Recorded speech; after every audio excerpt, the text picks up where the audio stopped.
o Senhor nos abençoe. Deus querido, apresentamos esse momento e oramos ao Senhor mais uma vez, pedindo a Tua misericórdia, a Tua graça, a Tua capacitação, para que nesse momento a Tua palavra não se perca, para que nesse momento a Tua palavra não seja lançada ao vento, mas ela encontre lugar no nosso coração. Que não sejamos terra dura à semente da palavra, mas terra fértil, Senhor. Nos ajuda a dominar agora todo tipo de ansiedade, todo tipo de distração, todo sentimento que porventura nos atrapalhe a absorvermos aquilo que o Senhor tem para nós nesta noite. Me dá graça, me capacita a conversar com os meus irmãos sobre tudo isso. É a nossa oração, em nome de Jesus. Amém. Lucas 16, 19. Havia um homem rico que se vestia de púrpura e de linho fino e vivia no luxo todos os dias. Diante do seu portão fora deixado um mendigo chamado Lázaro, coberto de chagas. Este ansiava comer o que caía da mesa do rico. Em vez disso, os cães vinham lamber as suas feridas. Chegou o dia em que o mendigo morreu, e os anjos o levaram para junto de Abraão. O rico também morreu e foi sepultado. No Hades, onde estava sendo atormentado, ele olhou para cima e viu Abraão de longe, com Lázaro ao seu lado. Então chamou-o: Pai Abraão, tem misericórdia de mim, e manda que Lázaro molhe a ponta do dedo na água e refresque a minha língua, porque estou sofrendo muito neste fogo. Mas Abraão respondeu: Filho, lembre-se de que durante a sua vida você recebeu coisas boas, enquanto que Lázaro recebeu coisas más. Agora, porém, ele está sendo consolado aqui e você está em sofrimento. E além disso, entre vocês e nós há um grande abismo, de forma que os que desejam passar do nosso lado para o seu, ou do seu lado para o nosso, não conseguem. Ele respondeu: Então eu lhe suplico, pai, manda Lázaro ir à casa de meu pai, pois tenho 5 irmãos. Deixa que ele os avise, a fim de que eles não venham também para este lugar de tormento. Abraão respondeu: Eles têm Moisés e os profetas, que os ouçam. Não, pai Abraão, disse ele, mas se alguém dentre os mortos fosse até eles, eles se arrependeriam. Abraão respondeu: Se não ouvem a Moisés e aos profetas, tampouco se deixarão convencer, ainda que ressuscite alguém dentre os mortos. Muito bem, uma conversa interessante para a gente meditar nessa noite. Que Deus nos dê graça para entendermos tudo o que Jesus quis dizer aqui. O que é que o mestre disse quando disse o que disse. Bom, Jesus vem de uma conversa com os fariseus, com os seus discípulos a respeito de dinheiro. Jesus vem falando sobre dinheiro. Você deve se lembrar, semana passada falamos sobre a parábola do administrador infiel. E Jesus dá vários conselhos a respeito de como nós devemos lidar com o dinheiro. Por que Jesus faz isso? Sabemos que Jesus faz isso porque o dinheiro não é algo neutro. O dinheiro nos influencia. O dinheiro tem poder sobre nós. Essa é a verdade. Ele se transforma em Deus na nossa vida e ele nos manipula de muitas maneiras. Portanto, Jesus tem o cuidado de nos alertar a respeito do perigo dessa questão. Essa é uma parábola interessante que fala a respeito da diferença entre um homem muito rico e um homem extremamente pobre. Ela foi escrita, aliás, foi dita por Jesus, provavelmente direcionando a sua conversa aos saduceus, que eram homens muito ricos da classe religiosa também de Israel. Jesus não está falando uma história que eles não conheciam. Talvez para nós ela surta um certo efeito de surpresa, mas não para esses homens, porque ela faz parte de outras culturas, não só da cultura judaica. Ela faz parte, por exemplo, da cultura egípcia. É aquele tipo de história que você já ouviu. Sabe aquela coisa meio folclórica que você já ouviu? Jesus está usando esse tipo de história para trazer conhecimento, compreensão e entendimento àqueles homens, é claro, a nós também, a respeito de algumas coisas muito interessantes que eu acho que nós vamos poder compreender melhor hoje. É uma parábola um tanto enigmática em algumas coisas, então vamos começar hoje por um caminho diferente. O que é que essa parábola não ensina? O que é que ela não ensina? Primeiro, essa parábola não ensina que todo pobre vai para o céu e que todo rico vai para o inferno. Cuidado com isso, porque essa é a primeira impressão que nós temos, porque é literalmente o que acontece na história. O homem rico vai para o Hades e o homem pobre vai para o seio de Abraão. Duas figuras de linguagem que se referem a céu e a inferno nesse texto. Parece que é uma coisa automática, inclusive, mas essa não é a verdade. Alguns intérpretes forçam esse tipo de situação, querem que ela seja interpretada dessa maneira, para justificar, por exemplo, votos de pobreza. Você sabe que dentro do próprio cristianismo nós temos linhas que adotam a postura do abandono completo a qualquer tipo de bem material. São aqueles que fazem os seus votos de pobreza. Esses que fazem o voto de pobreza, é claro, interpretam essa parábola desse jeito. Vamos lá, todo pobre vai para o céu, então vamos se tornar pobre aqui, porque esse é o caminho da salvação. Na verdade, essa é uma questão que não se encaixa com as verdades da palavra. O que nós podemos perceber é que Jesus está frequentemente nos avisando a respeito da força das riquezas, ou melhor ainda, da dificuldade que as riquezas podem trazer na nossa relação com Deus. Lá em Lucas capítulo 18, versículo 25, nós temos um bom exemplo disso. Jesus diz: de fato é mais fácil passar um camelo pelo fundo de uma agulha do que um rico entrar no reino de Deus. Há uma dificuldade, tamanho é o poder do dinheiro na vida do homem, que realmente acontece. Mas Jesus não diz que é impossível um rico entrar no reino dos céus. É difícil, mas não impossível. Então a primeira coisa que a gente desmistifica é isso. A segunda coisa que nós precisamos entender, que a parábola não nos ensina, é que o meu sofrimento terreno de alguma maneira garante a minha felicidade eterna. Tipo assim, quanto mais eu sofrer na terra, melhor, porque o céu está garantido para mim. Se você observar o versículo 25 da parábola, pode ser que você pense assim, olha só o que diz lá. Mas Abraão respondeu: filho, lembre-se de que durante a sua vida você recebeu coisas boas, enquanto que Lázaro recebeu coisas más.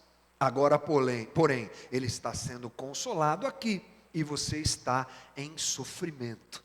Então essa frase, essa palavra dentro da parábola pode nos levar a pensar que aquele que sofre, que o sofrimento é um caminho, é um instrumento para garantir a salvação, e essa não é a verdade. Tanto o rico quanto o pobre descritos na parábola não viveram o que viveram no pós-morte pelo fato de serem ricos ou pobres, mas pelo jeito que levaram a sua vida, como encararam a sua existência. Então, esse é um pensamento perigoso que muitas vezes pode ser usado por nós e por outras correntes que pregam, por exemplo, o autoflagelo. Eu preciso sofrer, quanto mais eu sofrer, mais garantida está a minha eternidade, não é? Esse é um evangelho equivocado, esse é um jeito equivocado de pensar. Por quê? Porque quando eu vou por esse caminho, eu desprezo a graça de Deus, eu desprezo o verdadeiro e genuíno sofrimento que me traz salvação. O sofrimento que me traz salvação não é o meu, é o de Cristo Jesus. Romanos 3:23, você deve conhecer esse texto. Pois todos pecaram e estão destituídos da glória de Deus, sendo justificados gratuitamente por sua graça, por meio da redenção que há em Jesus. O texto nos diz, e não só esse, mas mais alguns, que nós somos justificados gratuitamente.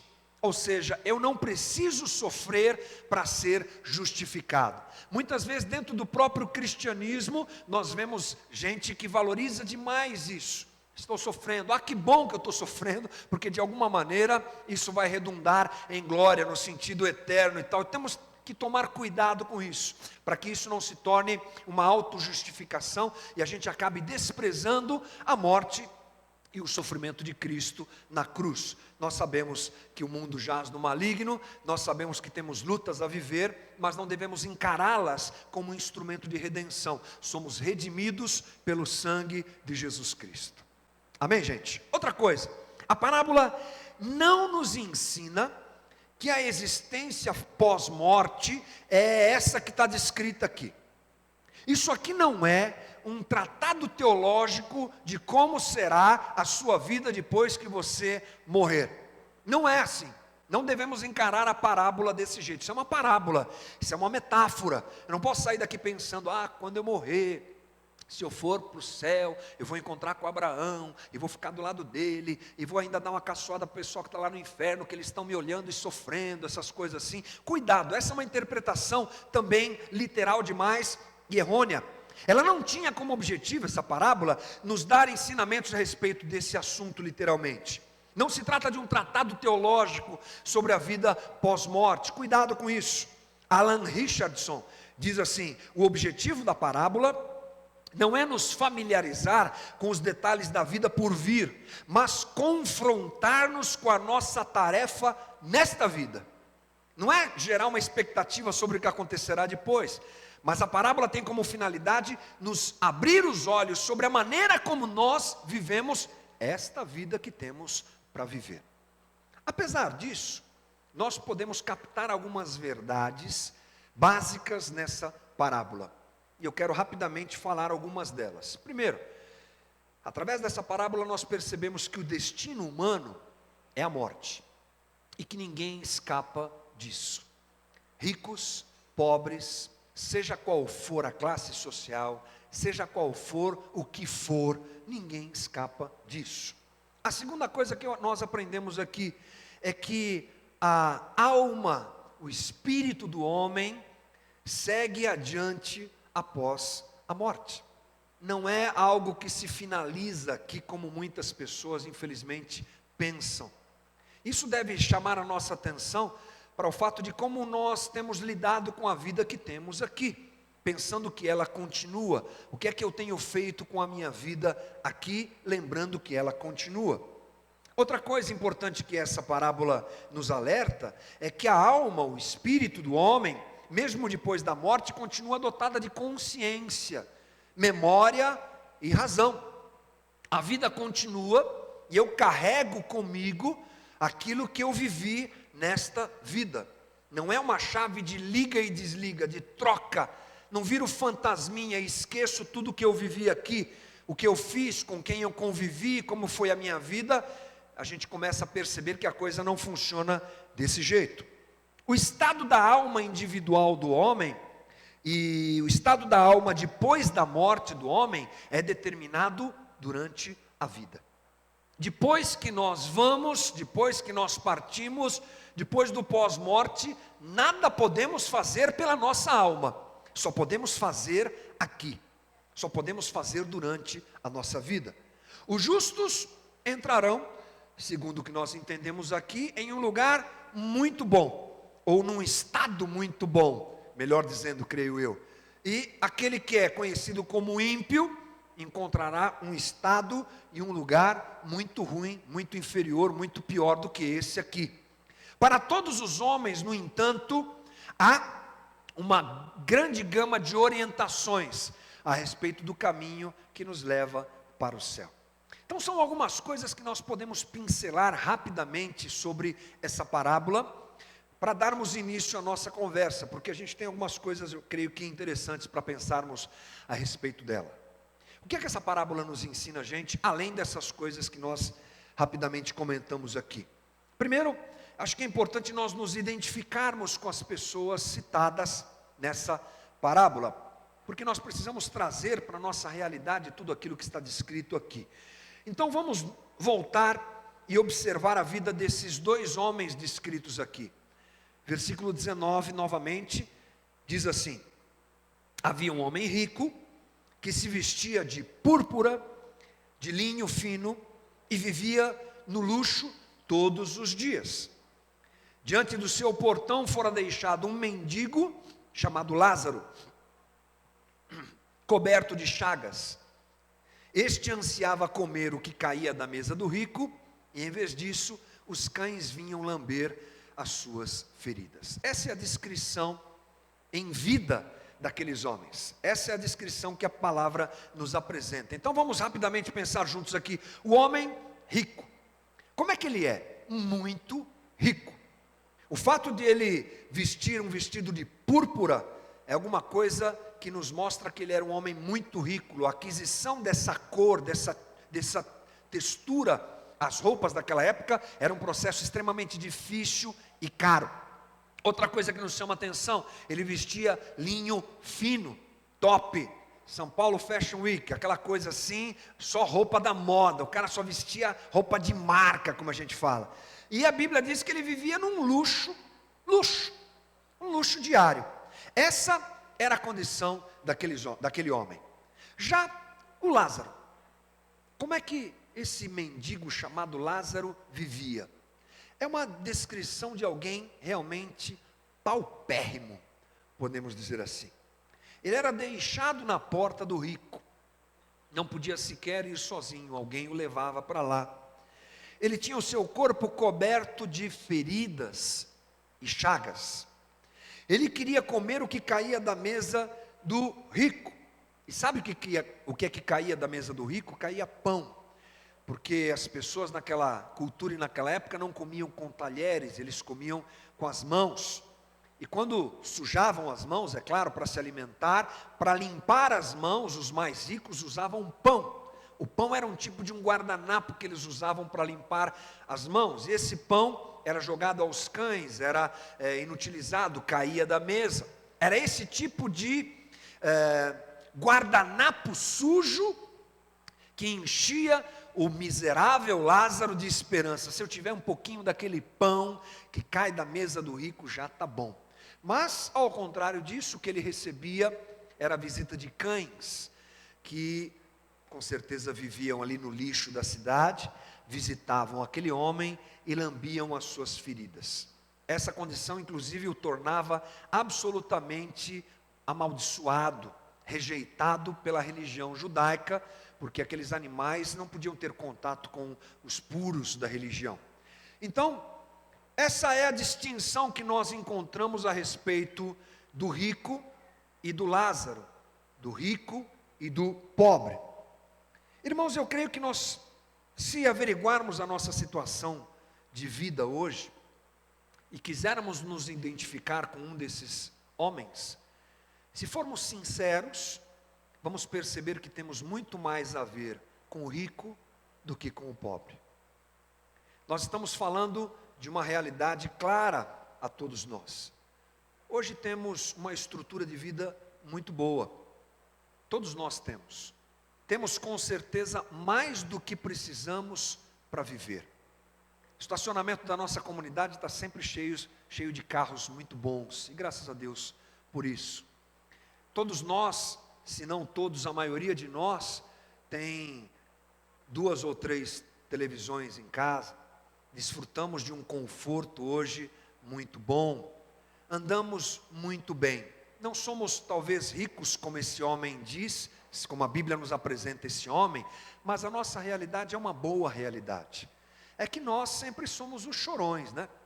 Sempre a gente está chorando, sempre a gente está reclamando, sempre a gente está querendo um celular novo, sempre a gente está querendo uma coisa diferente, mas se formos sinceros, vivemos em uma faixa econômica da nossa sociedade muito bem colocada. Há gente muito miserável ao nosso redor.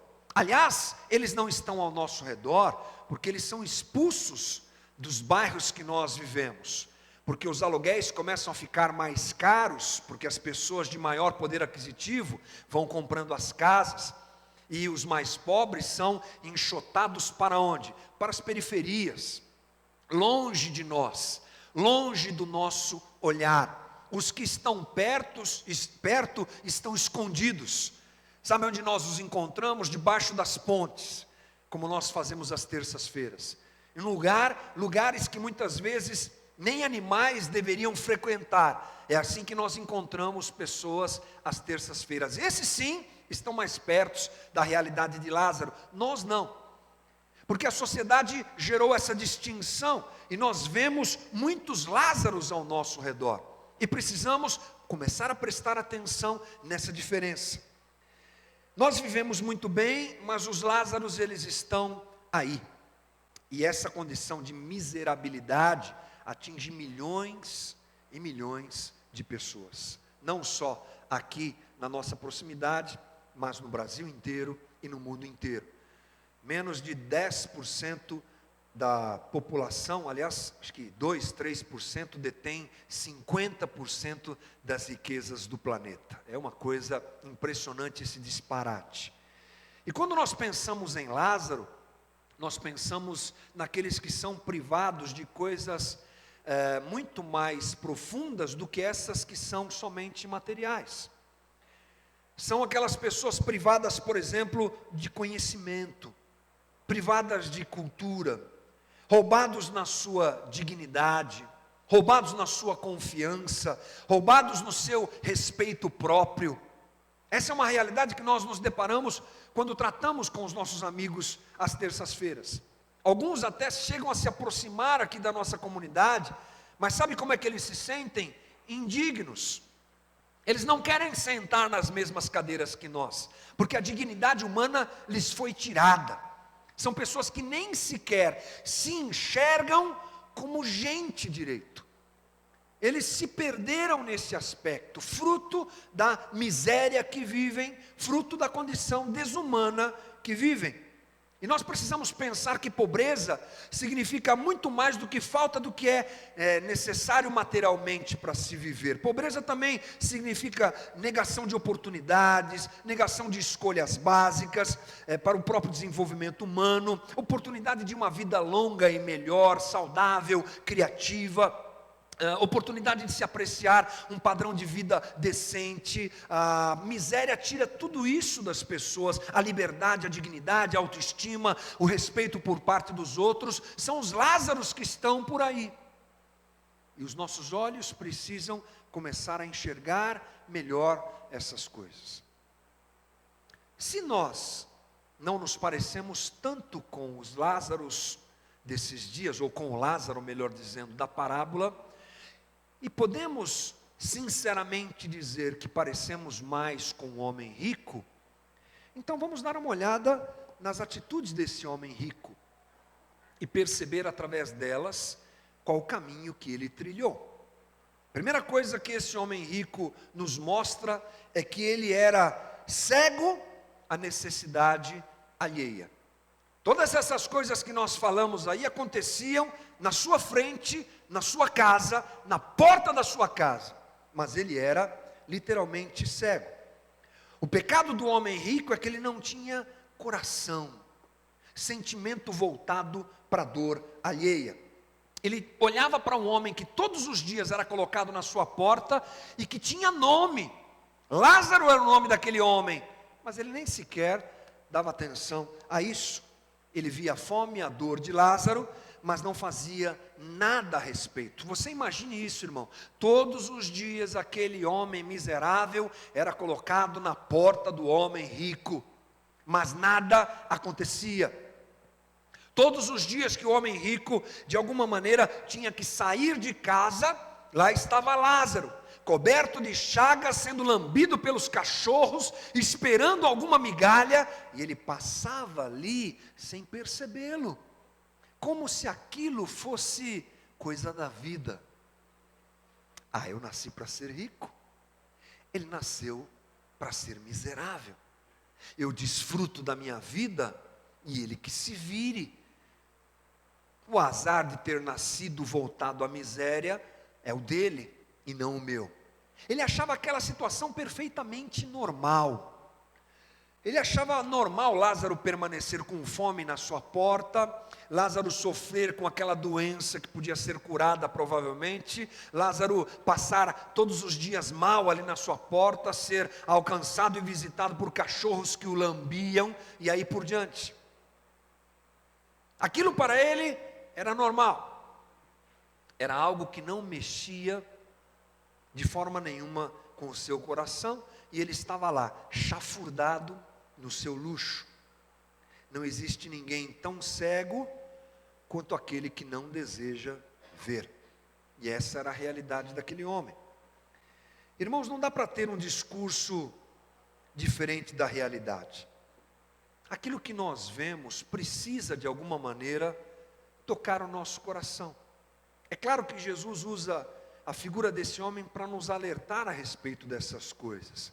Definitivamente não podemos ser alheios à dor do próximo, à necessidade, aos Lázaros que estão aí próximos de nós. Eu não sei se você já passou por essa fase, mas geralmente aos 40 anos de idade, na vida dos homens principalmente, acontece aquela virada de chave, aquela coisa que você chamam aí de crise dos 40, aquela coisa que você começa a avaliar a tua vida. Afinal de contas, você já viveu 40 anos de idade, já viveu pouco mais até do que a tua realidade, né? Já viveu mais do que vai viver provavelmente. Então, as crises de existência chegam à nossa cabeça, a gente começa a pensar, não sei se você já teve esse tipo de pensamento, mas eu acho muito pertinente tê-lo. Por que é que eu nasci na condição social que eu nasci? Por que é que eu nasci no Brasil? Um país dentre tantos que me dá oportunidade. Tem os problemas do dia a dia, mas vamos lá, nós estamos muito melhores que muitos. Por que é que eu não nasci no Oriente Médio? Por que é que eu não nasci num país como a Coreia do Norte? Por que é que eu nasci no Brasil? Você já pensou nisso? Por que é que eu tenho o que eu tenho? Por que é que eu posso ter o que posso ter? Por que é que eu posso viver como eu posso viver? Essas são perguntas que devem alcançar a nossa consciência. Para realmente pensarmos melhor sobre a nossa caminhada aqui na terra e como nós temos vivido. Será que nós não nascemos onde nascemos e não temos o que temos, justamente para ajudar quem não tem? Ou só para gastar e viver daquela maneira descrita pelo homem ali rico? Nós não podemos pensar num evangelho diferente desse. Nós não podemos viver um cristianismo diferente desse. Missão, uma definição que a teologia latino-americana, os teólogos latino-americanos deram. Missão é uma ação que exige explicação.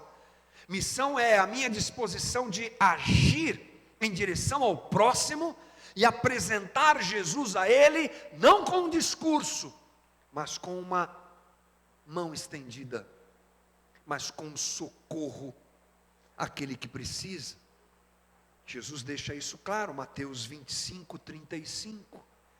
Porque tive fome e me destes de comer, tive sede e me destes de beber, era forasteiro e me hospedastes, estava nu e me vestistes, enfermo e me visitastes, preso e fostes ver-me. Então perguntarão os justos: Senhor, quando foi que te vimos com fome e te demos de comer?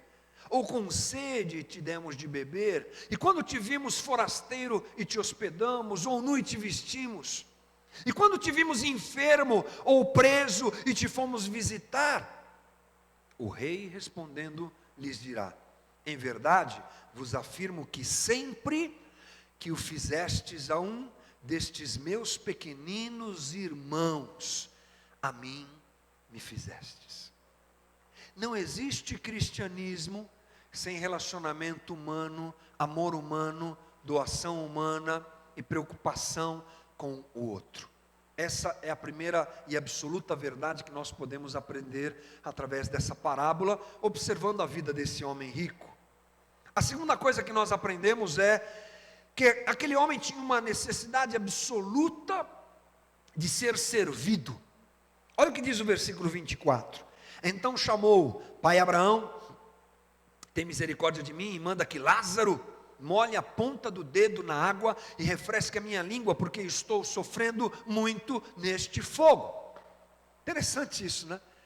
O cara estava no Hades, no inferno. Aí ele observa lá o Lázaro no céu. E o que é que ele fala? Ô Abraão, faz uma coisa aí, manda o Lázaro molhar a ponta do dedo na água e me servir aqui um pouquinho. O cabra estava no inferno, mas ainda queria mandar, impressionante, ainda queria ser servido. Haja vontade de ser servido assim, né? Impressionante. Por quê? Porque esse é um princípio de superioridade que nós, na nossa sociedade pós-moderna, adotamos muito. Aliás, não só nesse momento, mas na história da humanidade isso está presente. Quem é servido é superior, quem serve é inferior. Essa é a perspectiva que nós temos, né? Mas o Evangelho nos dirige a um caminho contrário. O Evangelho nos dirige a uma condição de serviço. Falamos um pouco sobre isso semana passada. Aliás, semana passada falamos mais sobre pertencer, né? Pertencimento. Mas hoje podemos perceber que essa é uma verdade também expressa nos Evangelhos e que deve, de alguma maneira, nos perturbar, de alguma maneira nos incomodar, melhor dizendo. Por que nós temos tanto a necessidade de sermos servidos? Porque há em nós tão pouca disposição em servir. Isso vai à contramão do Evangelho. Nós podemos nos lembrar, por exemplo, de Jesus lavando os pés dos discípulos e dizendo a eles: olha, essa vontade de ser grande, essa vontade de ser maior um que o outro que vocês têm, isso é lá fora, os reis, os príncipes, os caras lá fora fazem isso, não entre vocês. Entre vocês, o maior precisa ser menor. Inverte a chave. Paulo diz isso lá em Filipenses 2:3. Nada façam por ambição egoísta ou por vaidade, mas humildemente considerem os outros superiores a si mesmo. Menos. Aquele homem, ele queria o mundo para si. Ele queria tudo para si. Ele não entendeu o que adianta o homem ganhar o mundo inteiro e perder a sua alma.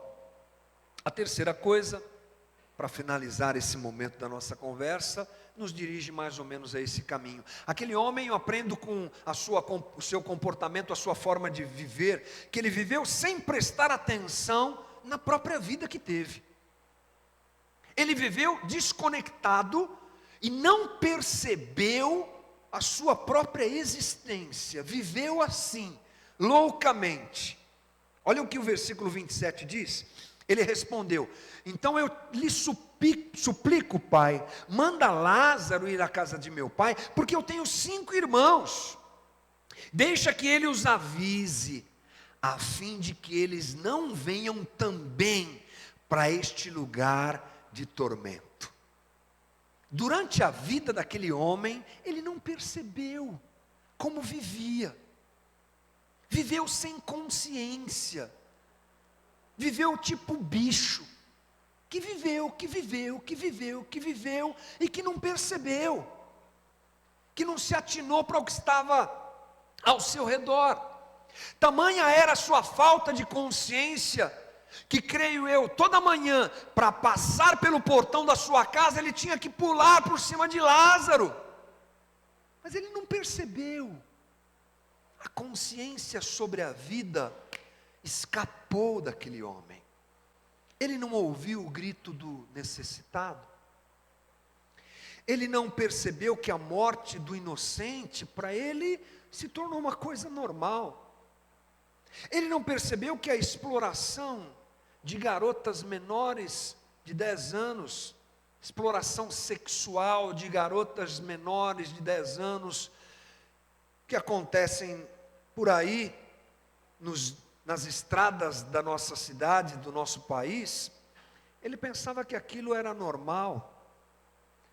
Ele não percebeu que a corrupção que estava à volta dele era uma coisa tão complicada e que matava gente. Ele não percebeu que crianças comendo num lixão era uma coisa que não devia ser considerada comum. Ele não se deu conta de que mendigos batendo a sua porta já não comoviam mais o seu coração. A consciência dele estava completamente roubada. Ele não percebeu e não se doeu por gente morrendo por doenças facilmente curadas. não se importava com os cadáveres expostos na rua, não se importava mais com as vítimas de bala perdida, não se importava com as crianças em trabalho escravo, não se importava com os idosos abandonados nas ruas. E daí? E daí que isso está acontecendo ao meu redor? Essa é a ideia do inconsciente. Somente no Hades ele percebeu que tudo isso deveria ter sido visto por ele. E ele inclusive pede para Abraão: Abraão, dá uma força, manda alguém avisar meus irmãos, porque eles estão vivendo do mesmo jeito que eu, eles fazem tudo o que eu fiz, eles se comportam do jeito que eu me comportei, e eu sei que o destino deles vai ser o mesmo que o meu. Eu não quero, manda alguém avisá-los. A consciência dele se despertou tarde demais. Irmão, se o Evangelho serve para muitas coisas, é claro, ele serve para nos trazer consciência da vida. Ele serve para nos alertar a respeito do jeito que nós vivemos a vida que vivemos. É impossível nós nos depararmos com o Evangelho, se o fazemos de maneira sincera, genuína e com desejo de transformação, é impossível que ele não nos transforme. O grande problema é que nós também nos fechamos nos nossos casulos, transformamos o Evangelho na nossa concha de solução mágica para nós. Eu estou dentro da concha, Deus está aqui, que coisa boa, meus problemas são resolvidos, eu clamo, faço uma oração, faço um jejum, dou uma oferta especial, pronto, minha vida aqui na terra está uma beleza. Isso me tira a consciência da realidade que eu estou vivendo e que estamos vivendo. E o Evangelho deve gerar isso, esse incômodo, irmão. Se você não gosta de ouvir essas coisas, que bom, porque o Evangelho deve gerar isso em nós. Ele deve mexer conosco.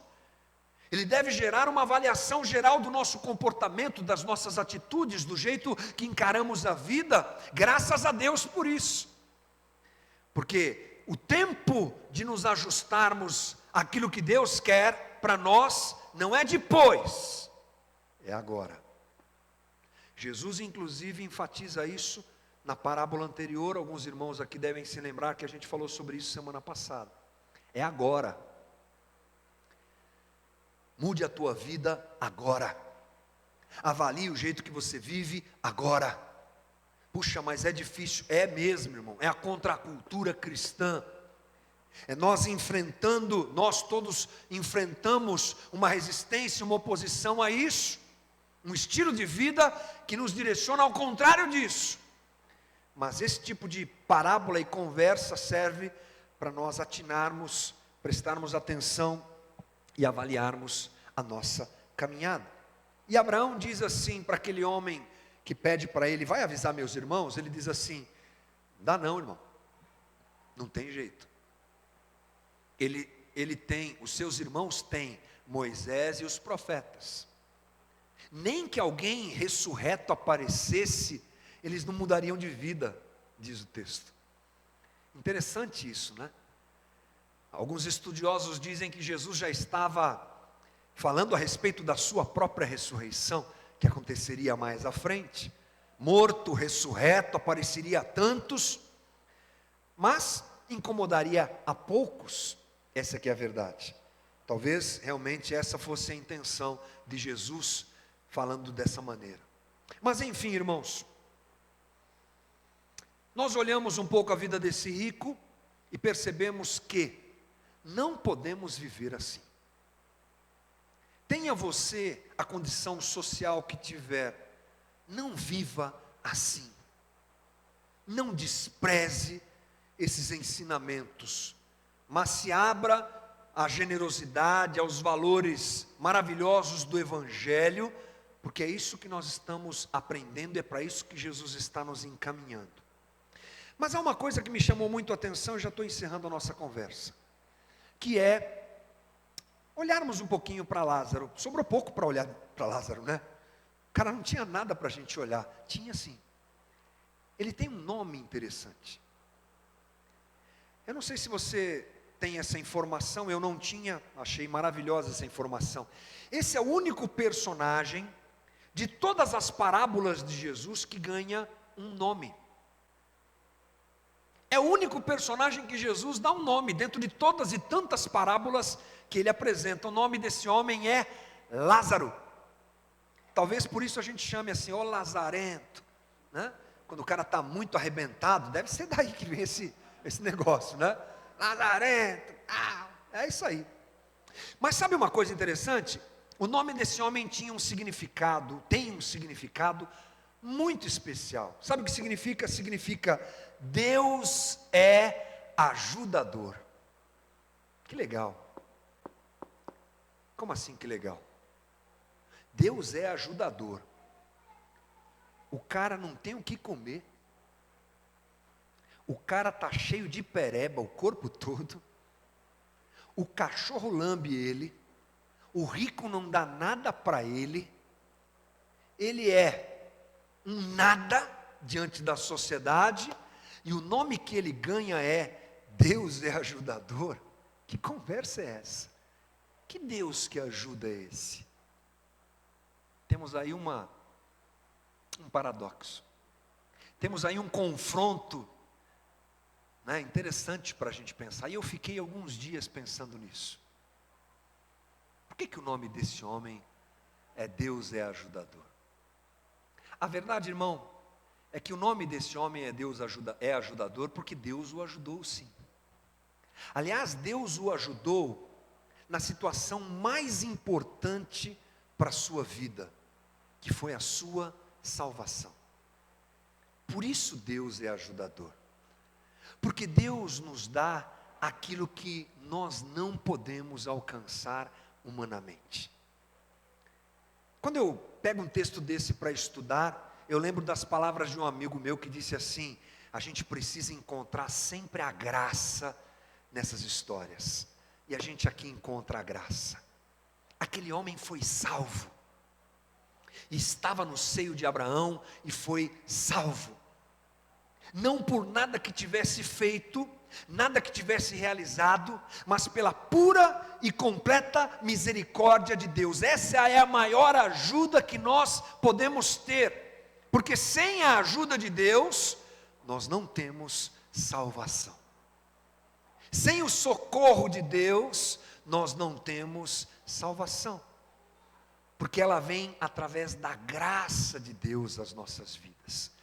Então olhamos para esse homem simples, esse homem pobre, melhor dizendo, e encontramos Deus ajudando a vida dele, e o salvando, e o redimindo.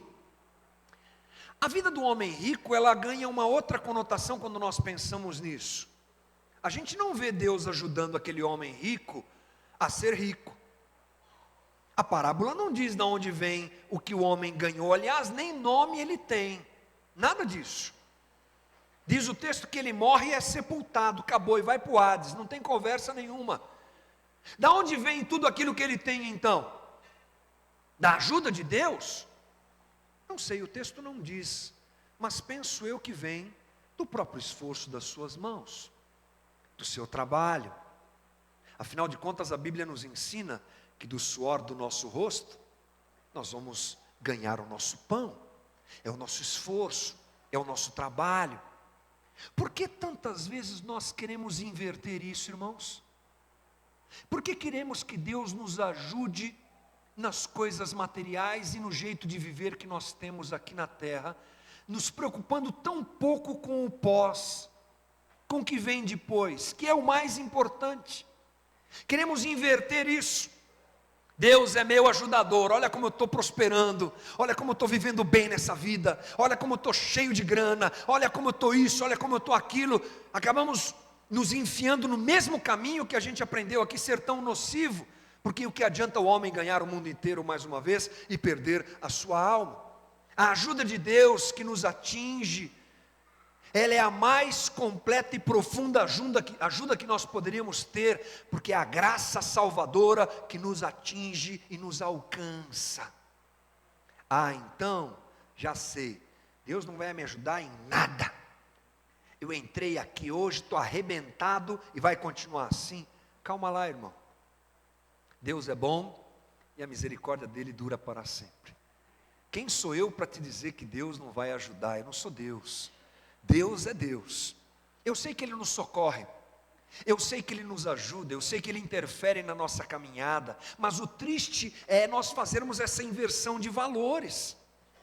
O triste é nós buscarmos a um Deus que pensamos nos dar somente aquilo que precisamos aqui, mas a ajuda que Deus quer nos dar e está pronto para nos dar, é a ajuda que acontece, a necessidade que nós temos, melhor dizendo, pós-vida.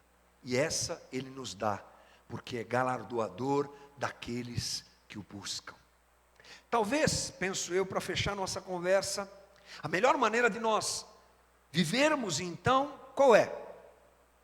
Salvos em Jesus Cristo, alcançados pela graça, percebermos que só em Cristo Jesus há salvação e permitirmos que a graça nos abrace, nos alcance, independente do que vivemos aqui, como aquele homem pobre.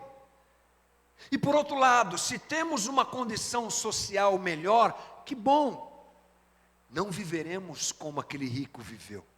E assim talvez os dois personagens mesclados na nossa forma de viver, seja um bom caminho para a gente viver aqui na vida, essa vida aqui na terra, como nós temos que viver. Marcados, salvos, alcançados pela graça e misericordiosos, olhando para o próximo e compartilhando aquilo que Deus nos deu, vivendo o Evangelho de Jesus Cristo, para que outros também o conheçam. Talvez os dois juntos, essas duas porções dos dois personagens, seja o melhor caminho para a gente viver aqui na terra, e que Deus nos ajude a encontrar isso, em nome de Jesus. Vamos ficar de pé, irmãos, vamos orar.